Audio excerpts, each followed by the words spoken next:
Hey guys, so we're doing the brushes, but before we get started, when I did the video to do this, I didn't realize that this would be helpful.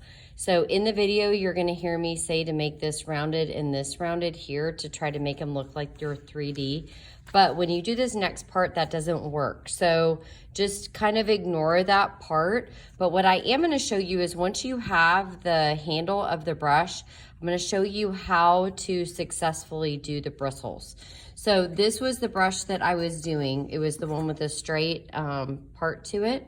So what we're gonna do is we're gonna put, and this is pencil, so it's kind of hard to see through this, but you'll be able to see it. If it helps, once you have the handle done, go over the handle with Sharpie first, and that way you can see through your practice paper. But I can actually see through it anyway. So I'm gonna put the practice paper on here, and you can use the front and back of this. It doesn't matter. You can get as many of these as you need. It's totally fine. I'm gonna put a mark on the left-hand side and a mark on the right-hand side of the handle, the top of the handle. And then I have to hold it still with my left hand.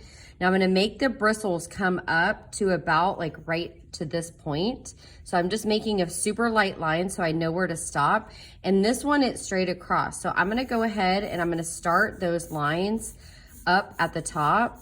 And then once I have that, I can go in the opposite direction because I kind of then have an idea, and I want to stop at the left and stop obviously at the right. I don't want to pass those two marks because then it's not going to work. And then if I end up not touching that line, I can always erase that line later on, and I can go ahead and even those out. That's not a big deal at all. I'm just doing a little bit of texture. Remember, you're gonna come back and do this in Sharpie again anyway. And there I have the bristles to my brush. You're gonna do that with each one of your brushes, although the technique or the amount or the shape might be different.